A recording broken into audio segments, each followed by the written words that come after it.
Oi pessoal, tudo bem? Esse é o Crespo Podcast, seu podcast semanal de temas variados. Eu sou a Renata Crespo e sejam todos bem-vindos. Oi gente, estamos aqui para mais um episódio dessa semana. Essa semana eu estou com a Eni, ela é escritora, a gente vai falar um pouquinho sobre o livro dela, vai falar um pouco sobre Braille, um pouquinho sobre cada coisa, né? Bom, Eni, eu queria desde já te agradecer a disponibilidade por ter vindo, por ter topado participar, e sinta-se à vontade, tá bom? Boa tarde, Renata. Boa tarde aí a todo o pessoal que está conosco. Para mim é um prazer e eu que te agradeço pela oportunidade de estar divulgando o trabalho, de estar aqui batendo esse papo. Isso. Bom, e para começar, eu queria que você começasse a falar um pouco sobre a sua carreira, como é que o que você faz, contasse um pouco para a gente. Bom, eu sou pessoa com deficiência visual total. Meu nome é Ine Kinderman e eu moro em São Paulo. E aqui é uma loucura. Então, a gente vai aprendendo um pouquinho de cada coisa. Hoje eu trabalho com consultoria em audiodescrição. Eu sou professora de Braille desde sempre, mas como voluntária. Uhum. Desde que eu aprendi o Braille, eu ensino Braille, mas nunca assim como profissão mesmo. Uhum. Eu também atuo junto com o Instituto Corpo Tátil, que é presidido pela Marlíria, aí do Rio de Janeiro, né? Ela foi professora do Benjamin Constant, ela é professora de teatro e ela criou esse instituto, e na pandemia ela começou a dar cursos online. Eu fiz alguns cursos e fui chamada para ser professora assistente. Então, eu sou professora assistente de teatro online para pessoa com deficiência visual. Ah, Então, que legal. é muito legal. Agora a gente está aí também com o curso de arte de contar histórias. Então, Uhum. são assim, várias áreas que eu atuo, que eu gosto demais, eu gosto também muito de literatura, então eu tenho alguns grupos de leitura no WhatsApp, que eu coordeno, grupo de mulheres, enfim. Entendi. Como você já falou sobre o Braille, né, que você sempre deu aula de Braille e tal, eu queria que você contasse também para a gente um pouquinho a importância, né, que tem o Braille, que a gente sabe que hoje em dia tecnologia é muito bom, e eu amo tecnologia, gente, nada contra, gosto muito, inclusive, mas tem muita gente hoje em dia que, de uma certa forma, meio que está abandonando o Braille por preferir computador e outras coisas. Queria que você falasse um pouco sobre a importância, né, do Braille. Pois é, eu sempre bato nessa tecla também, que o Braille é muito importante. Nós não conseguimos uma boa alfabetização sem o Braille, por exemplo, porque uma coisa é você ouvir, e eu ouço muitos áudios. Então, eu ouço pelo leitor de tela, eu ouço pela voz humana, mas outra coisa é você ler, é você ter o contato realmente com a escrita. E o Braille é muito importante nesse sentido de alfabetização, no sentido de você desenvolver também o seu raciocínio, né, de você ter independência para você anotar ali rapidinho um recado, ou você também conseguir identificar hoje em dia, né, os remédios nas caixinhas, alguns produtos alimentícios também já tem Braille. Enfim, o Sim. Braille não deve morrer. Infelizmente, muita gente já nem quer mais aprender o Braille, mas é muito importante. Eu costumo dizer que Braille é coisa para gente inteligente. Então, acho que a gente fica mais inteligente quando aprende o Braille. Só o fato de você entender que tem que escrever da direita para a esquerda, ler da esquerda para a direita, fazer essa inversão na hora de escrever, puxa, isso te ajuda Isso muito. buga muito a cabeça das pessoas, né, quando elas E ajuda muito, sabe? É um raciocínio que vai forçar você realmente a entender muitas outras coisas a partir do Braille, porque a vida é meio que assim, né? Às vezes a gente escreve pelo avesso. Então, Aham. eu amo o Braille e digo que é muito importante, vale muito a pena aprender. Eu também defendo muito, como eu disse, né, apesar de gostar muito de tecnologia, mas eu acho que é fundamental, né. Você pegar uma criança, por exemplo, tem como você, assim, não jogar ela num computador direto, ela precisa desse contato, né, com a leitura, porque senão acaba escrevendo às vezes de uma forma equivocada, né? Tem tudo isso também. Sim, hoje tem muito recurso, você escreve Sim, com e aí ele certeza. já diz aonde que a palavra está errada, qual que é a letra que você tem que mudar, mas isso não é o suficiente, você tem que ter autonomia para saber como escrever, o que escrever, e colocar os seus pensamentos também no papel de uma forma, lógica, né. Eu quando vou ensinar Braille, às vezes até para pessoas que não são alfabetizadas, e aí eu dou um pouquinho de alfabetização junto, é óbvio, a gente percebe que a pessoa não sabe colocar no papel, por exemplo, um diário, Aham. relatar o seu dia, por exemplo. Não sabe, não consegue escrever. E é muito importante, porque a gente fala: "Ah, mas para que que eu aprendo o Braille? Para que que eu aprendo matemática?". Tudo tem uma função. A gente não tem a nossa vida, assim, isolada, né, dizer assim: "Não, isso aqui é inútil, é cultura inútil". Não, o Braille vai te acompanhar para o resto da vida de uma forma gostosa. E às vezes eu pego um livro aqui, sento no meu sofá, é o meu Ah, é momento. tão bom. Pena que Braille, a gente acaba, acho que por muitas questões, né? A gente acaba tendo poucos livros em Braille, é um volume muito Sim, grande, né? Mas assim, nossa, é muito bom você ter um livro em Braille assim para ler. sim. É bem legal. E por falando em livro, assim, você, né? Eu soube que você foi a pessoa que organizou essa questão da Bíblia em Braille. Eu queria que você contasse um pouco como é que foi, como é que surgiu isso. Foi uma questão que você quis, foi um pedido de alguém? Como é que foi? Eu sempre gostei muito de ler, escrever, e eu comecei, assim, a estudar tardiamente, já com 13 anos. Com Aham, meus 7 anos eu entrei na escola, mas era tudo mais difícil, os professores não sabiam o que fazer. Eu não sei nem quanto tempo eu fiquei, talvez 1, 2 semanas no máximo. E eu saí da escola e só fui estudar mesmo aos 13 anos numa escola estadual que tinha sala de recurso, né, hoje chamada de sala de apoio. aham. E aí, desde que eu aprendi a escrever e ler, eu me apaixonei. E aos 16 anos eu comecei a ter contato com a Bíblia. Não tinha a Bíblia em Braille, o que a gente tinha era uma Bíblia que vinha, da Espanha, de Portugal, a escrita era diferente, era difícil de ler, e eu gostava muito, eu queria para mim e queria também para as pessoas com deficiência visual. Mas era, assim, um sonho, não sabia nem por onde começar. E aos 20 e poucos anos eu comecei a trabalhar na Fundação Dorina para o Livro do Cego no Brasil, como era antes, né. O nome, a nomenclatura era Livro do Cego, livro Braille para o Cego, uma coisa assim. Agora bugou.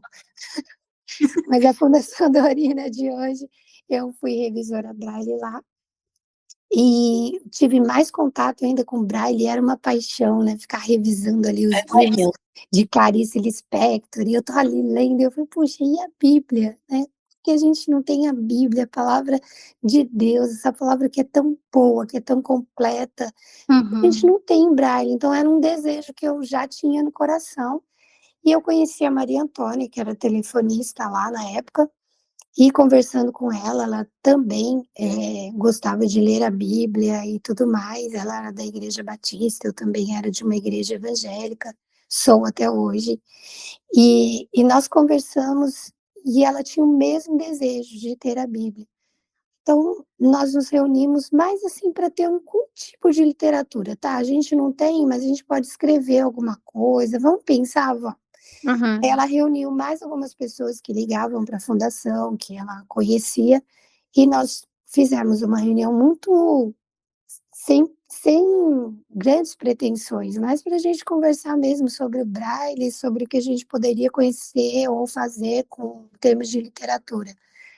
E dali a gente começou a se reunir com frequência, surgiu uma associação destes encontros, que é a ADVEB, Associação dos Deficientes Visuais Evangélicos do Brasil, aqui em São Paulo, que existe até hoje. Uhum. E dentro dessas reuniões, a Paula, que foi uma das fundadoras, junto comigo, com a Maria Antônia e a Márcia, começou a ter mais contato com o pessoal da Sociedade Bíblica e levou essa proposta nossa de, poxa, a gente não tem uma Bíblia Braille, vocês têm vários tipos de edições em Braille aí para tudo quanto é gosto, etnia, língua e nós. E a Sociedade Bíblica comprou essa ideia, então surgiu aí a Bíblia na linguagem de hoje, que é distribuída para todo o Brasil. Assim, tem um período, 2, 3 meses, eles mandam, né, um livro ou 2 da E é Bíblia para feito todo o quê? mundo. Cadastro? Caso a pessoa Isso, queira? Como é que isso. funciona? Tem que fazer um cadastro na Sociedade Bíblica de São Paulo. Uhum. Ligando para lá, falando com as meninas, elas vão pegar nome, endereço, tal, e aí começam a receber gratuitamente em casa, né? E a Sociedade Bíblica SBB pode ser encontrada aí no Instagram, Facebook, não é difícil de localizar. E aí é isso, nós temos a Bíblia hoje em Braille, temos muitas outras formas, né, a Bíblia falada, a Bíblia escrita, dá para ler no celular, no computador, mas é muito gostoso pegar a Bíblia em Braille, né, muito bom. Eu já tive um pouco desse contato também. E aí, Eni, pulando um pouco, né, de assunto, como eu falei no início, né, a Eni também é escritora, e eu queria que você contasse como é que foi, como que você se tornou escritora? Era uma coisa que você sempre quis? Ou uma coisa que foi, assim, acontecendo na sua vida? Desde que eu estava na escola, os textos que eu escrevia, o pessoal gostava, os professores trocavam entre eles. Como eu tinha dificuldade de fazer pesquisa, não tinha muita acessibilidade nem nada disso, nos grupos, trabalho de faculdade e tudo mais, eu sempre acabava ficando com a parte de redação, de juntar todas as ideias, escrever. Então, eu tinha essa facilidade, né, de escrever, de falar. Eu lia, minha mãe lia um livro para mim e eu fazia o resumo, Uhum, enfim. E aí eu sempre gostei de escrever. E em alguns momentos da minha vida que foram difíceis, eu encontrei a escrita também como uma forma, assim, de organizar meus pensamentos, meus sentimentos, e juntando tudo isso, né, começando a pensar sobre a vida, a filosofar, escrever coisas mais leves, eu comecei a colocar alguma coisa no Facebook, quem lia falava assim: "Puxa, Inês, você tem que escrever um livro, você tem que escrever um livro". E eu falava assim: "Bom, é um sonho, mas que eu nem ouso muito colocar em prática, nem pensar muito para não ficar frustrada, deixa quieto". Mas, no ano retrasado, uma pessoa começou a me incentivar, ela é escritora e ela pediu para eu escrever um texto para o livro dela, contando um pouquinho da minha vida, um pouquinho da superação, uhum. da passagem ali do divórcio, que foi muito difícil na minha vida, e algumas outras coisas, como eu renasci, e eu escrevi esse texto e falei assim: "Ah, você quer dar uma olhada em algumas coisas que eu tenho escritas?". Ela olhou e falou: "Bom, seu livro está pronto, só você juntar os textos e pronto". Eu falei: "Não, não, não, não, como assim?". Você não Não acreditava, né? não, porque assim, não é uma biografia, não é um romance, como? Que tipo de livro que eu posso escrever com os meus textos? E aí eu fiquei pensando, eu levei meses pensando nisso. Uhum. Aconteceu de eu ler um livro da Carolina Maria de Jesus, que é o Diário de uma Favelada, e eu gostei muito desse livro, e eu fui vendo a composição dele. Não tinha, assim, um começo, um fim, os dias eram jogados, não era um diário que não era feito dia após dia, mas conforme aquela situação falava com ela de alguma forma, Uhum. profunda, doída ou alegre. Eu falei assim: Conforme ia acontecendo, "Yes, né, as coisas. isso". Pensei: "Yes, eu posso fazer isso, é isso". Porque eu Você se encontrou naquele momento, né? eu vi: "Puxa, realmente, eu tenho livro textos que eu falo". da minha filha, textos que eu falo em momentos que eu estava aprendendo a nadar e não conseguia, textos que eu falo de algum momento meu na rua, eu e a bengala debaixo de uma tempestade, Uhum, eh, eu e a difícil tarefa de aprender a perdoar, eu e uma série de situações diferentes.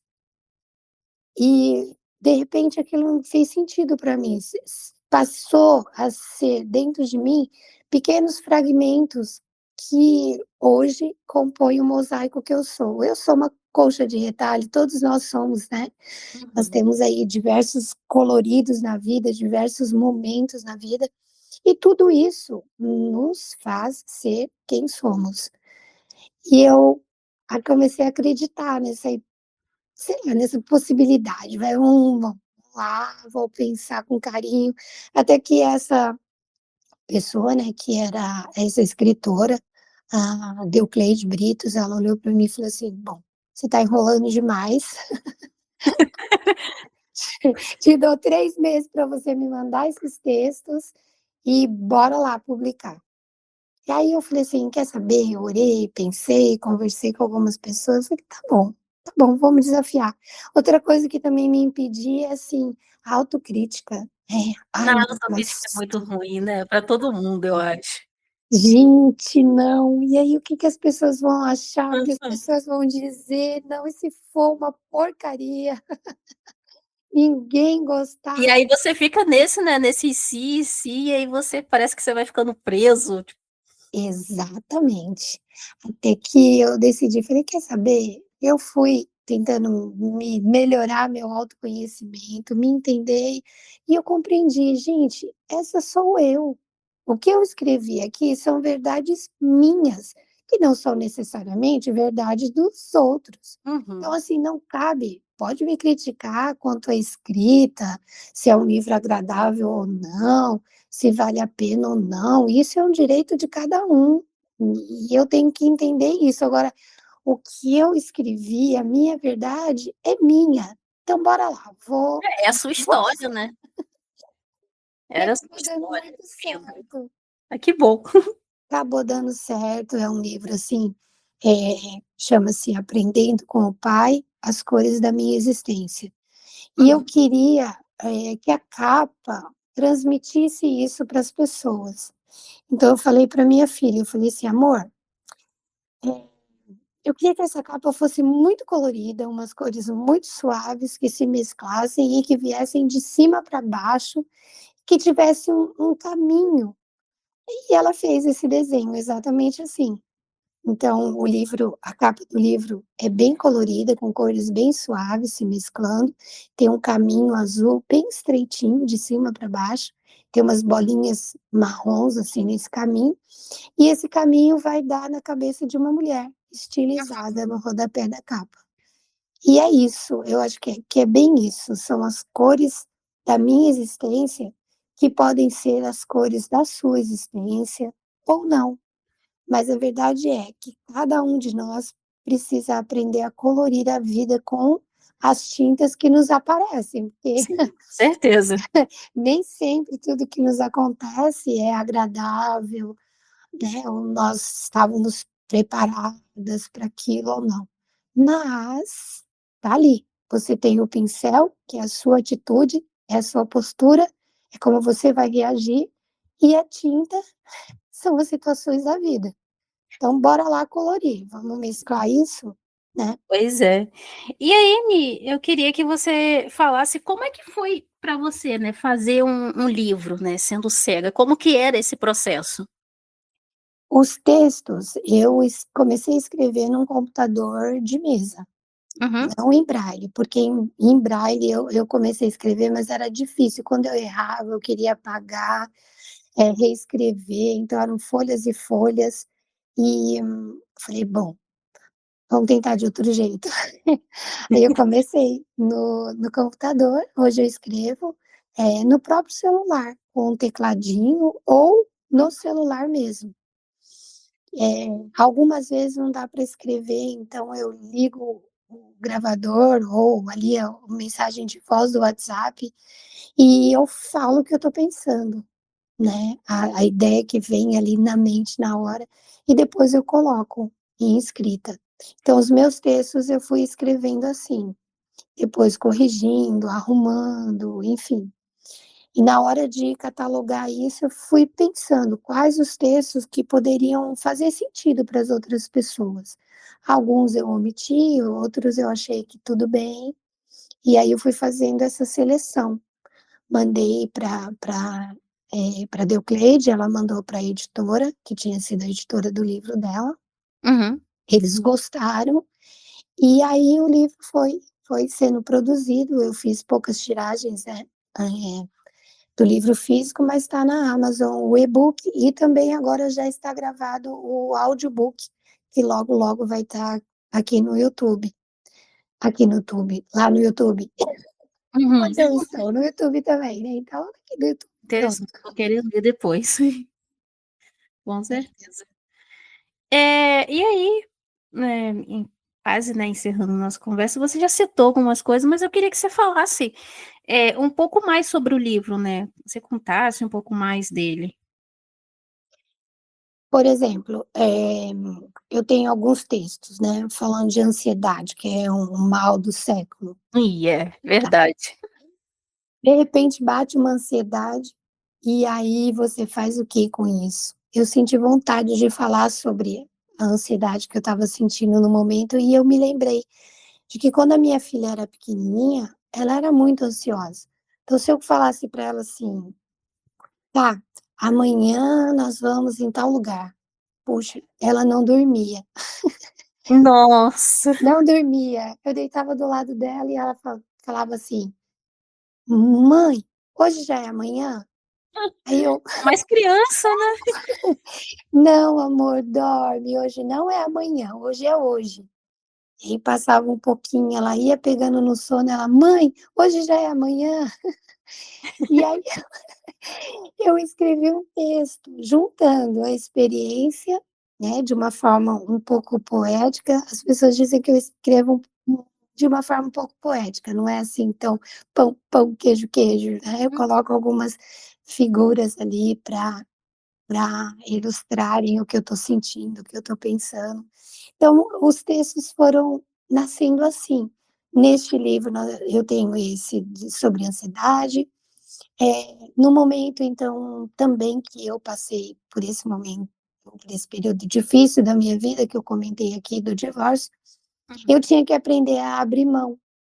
E um dia, ouvindo o livro, eu ouvi uma experiência que é contada sobre o macaco, que muitos caçadores, para pegarem o macaco, há uns tempos atrás, colocavam uma pedrinha dentro de um coco, e o macaco, muito curioso com o som, ele vai, pega o coco, enfia a mãozinha no coco, segura a pedrinha e não quer soltar.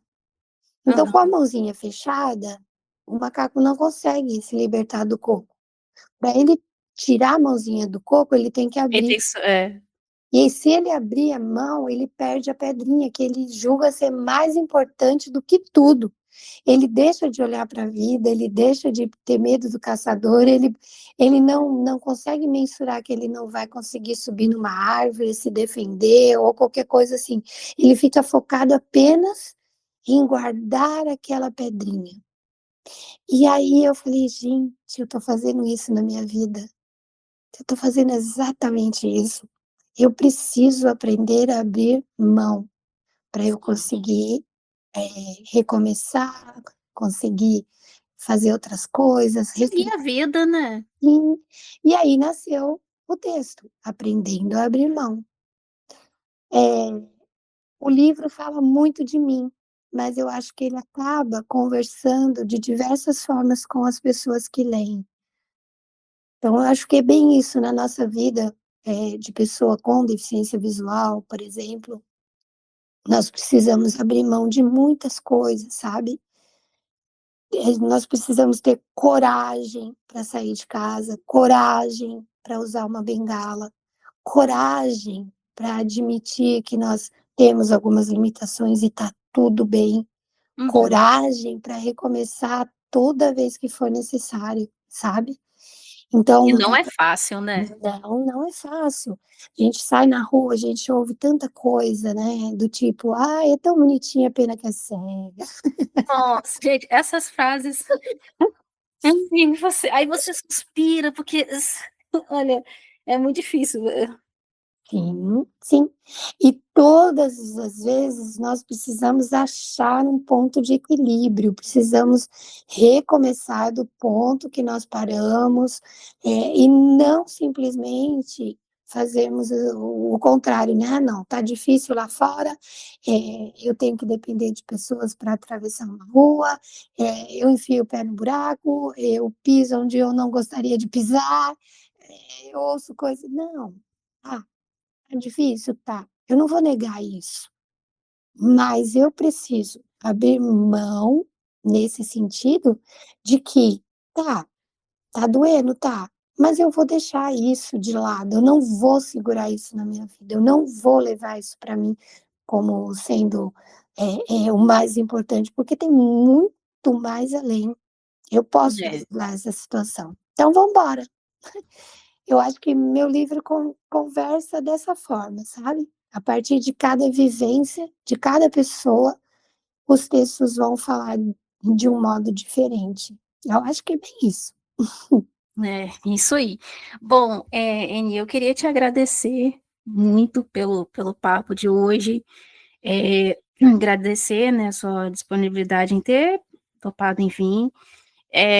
Você pode, se quiser, né, se despedir do pessoal, deixar o nome do seu livro, onde ele está, né, para que o pessoal que estiver ouvindo tiver interesse de ler, eu já quero ler, não mesmo.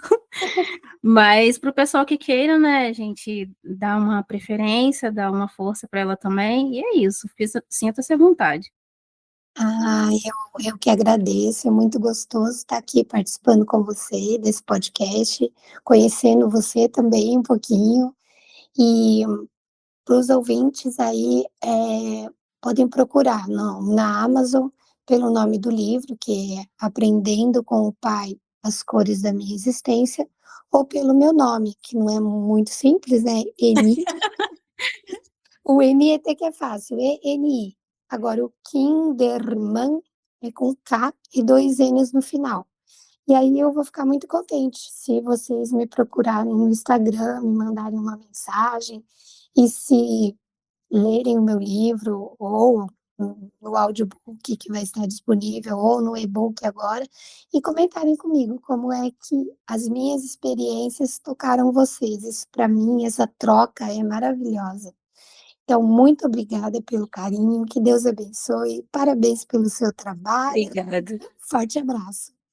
É isso, gente, até a próxima, beijos e tchauzinho.